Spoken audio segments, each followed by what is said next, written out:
11, where news comes first. Good morning. It's Wednesday, November 14th, 2018. I'm Ivany Villalobos. And I'm Blake Keller. Thanks for joining us on Sunrise. Excuse me, this morning. Yeah, go ahead. All right, well, here's a look at what's ahead at 6 a.m. Mountain Time, 5 Pacific Time. Hundreds of military troops heading to Southern California, including Calexico. The new details released from Customs and Border Protection. We'll have that next. All right, plus the role that fire investigators play when it comes to local and regional fires. News 11's Ariana Shell will bring us those details in just a few. Also on Sunrise, a new fire sparks in Southern California. Yeah, the threats residents are now facing. That's next as we take a closer look at the new Sierra fire.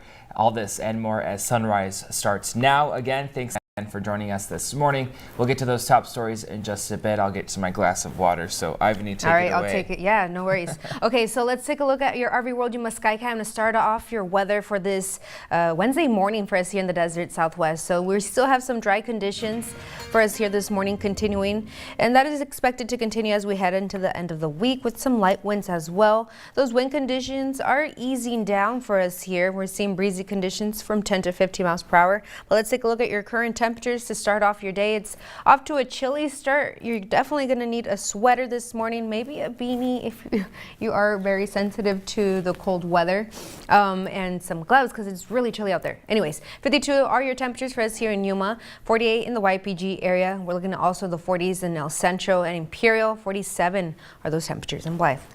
We'll take a look at those border wait times so far this morning. 6:02 is your time. We're seeing a 20-minute wait time in Calexico East, 40 minutes there in your ready lane. About an hour in both Calexico West and San Luis this morning. You're seeing a 45-minute wait time in the ready lane over at the San Luis Port of Entry. We'll take a closer look this morning. When you think of fires, your first thought may be firefighters. However, fire investigators are also an important aspect of fighting the flames. Yeah, News 11's Ariana Shell spoke to a representative from Yuma Fire Department, and she joins us live in the studio with more. Ariana. Good morning, Blake and Ivany. Now, fire investigators serve different purposes state to state. Locally, Yuma fire investigators determine fire origin and cause. A cause of a fire can be deemed natural, accidental, or intentional. Whether a fire is caused by lightning, leaving the stove on, or purposefully setting a fire, investigators act as fire experts on scene. If it's something that is incendiary or otherwise referred to as an arson fire intentionally set, then at that point, if that cause is determined to be intentional, then it becomes a police investigation. Locally, investigators are called out most often to structure fires. When the cause is not obvious to a fire company, investigators are called. The first response, the fire suppression, and at that point, the fire investigators will be called. Areas are then explored based on least burned to most burned areas. We use a scientific method of investigation in that you go from the least burned areas to the most burned areas. Everything that was there before the fire is still there. It just looks a lot different than it did before the fire. In addition to scene evidence, fire patterns can also lead to origin. Looking at those areas where you might have fire patterns where the fire was against a wall, and you can see where something we call a fire V that can lead you to pretty much that area of origin of the fire. In the case of outdoor fires, such as the California wildfires, investigators pay attention to weather conditions. One of the considerations when you're looking at an outdoor or wildland fire is the weather conditions. What was the direction of the wind? Often you can follow that back to where that most burned area where that fire started. Some fires can be solved within a matter of hours, while others are closed until further evidence can be discovered. Now, according to a public information officer with CAL FIRE, there has been no lead to the 3 fires in California. The winds and dry condition are a seasonal norm with 15 miles per hour winds. CAL FIRE says the 30% of the fire that has been contained has allowed investigators to look into those certain areas to try to determine the cause. Now, for more information on fire investigators, you can visit our website at KYMA.com. Reporting live in the studio, I'm Ariana Shell, News 11. Back to you, Blake and Ivany. All right, Ariana, thanks so much for that. 6:05 is your time. A new brush fire erupted in Southern California Tuesday night. The so-called Sierra Fire threatened homes on the border of Fontana and Rialto as it grew rapidly. Fire officials say the fire was first reported at approximately 9:30 p.m. Embers from the fire spread to a nearby neighborhood where smaller spot fires burned dangerously close to homes. San Bernardino County Fire says that around 10 p.m. local time, the Sierra Fire ballooned from around 3 acres to 20 acres in just 15 minutes. This new fire is one of several burning throughout California. Well, the nearby Woolsey fire continues to threaten tens of thousands of homes, and the Camp Fire in Northern California has become the most deadly in the state's history, killing at least 48 people. Search teams in Northern California have been scouring the town of Paradise, California, which was devastated by the deadly Camp Fire. Officials say the Camp Fire is only 30% contained and has burned 125,000 acres. Betsy Cowley, who lives in neighboring Pulga, where the fire originally ignited, says electric giant PG&E may be responsible for the destructive inferno. The company reportedly checked the power lines on her property a day before the fire was sparked. PG&E, if this is their fault, they need to be held accountable, and they need to do more than just jack up their rates. And they need to help more, or they need to go, and we go solar. We do something else.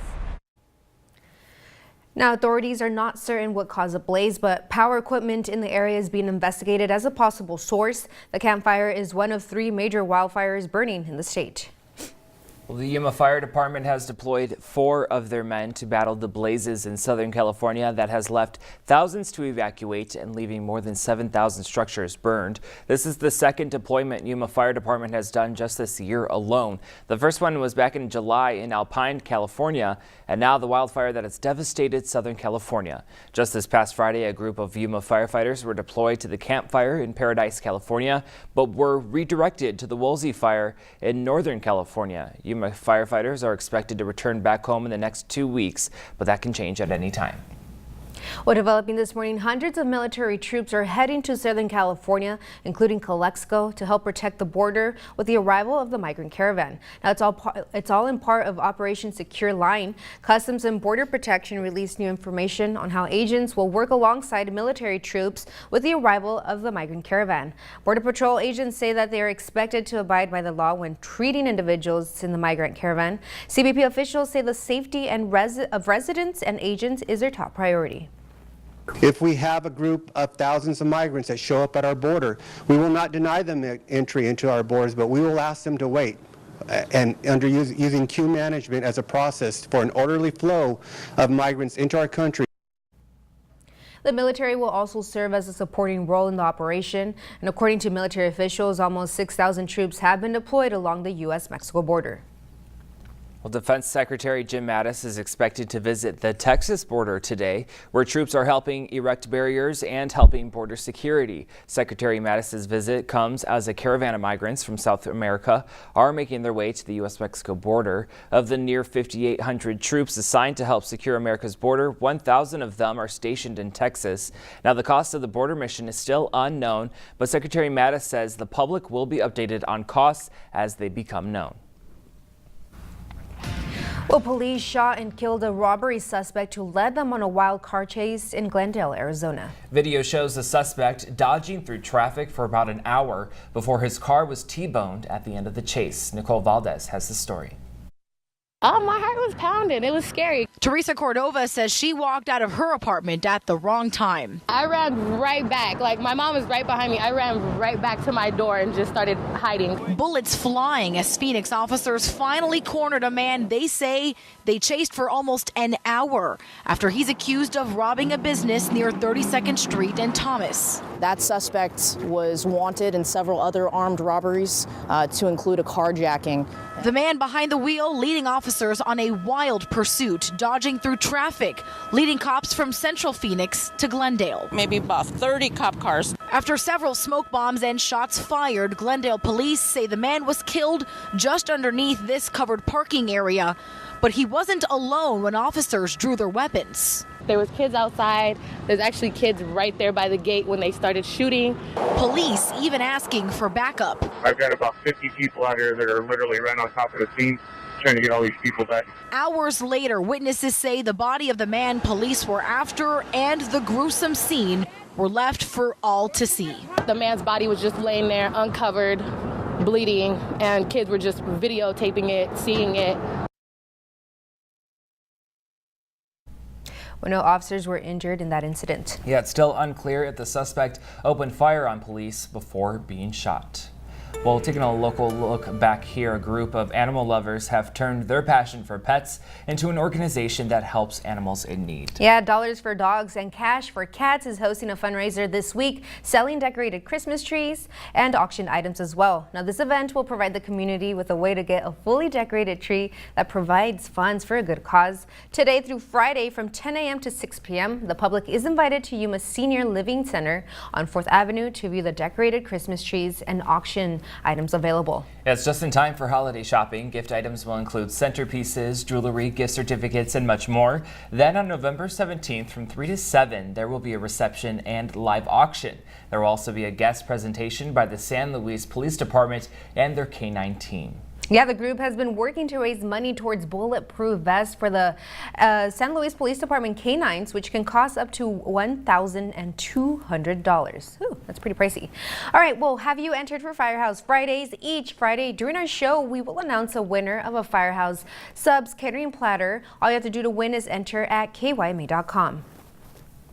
All right, well, still ahead on Sunrise, more than 100 new members of Congress are in Washington this week. What new members are already diving headfirst on hot-button issues?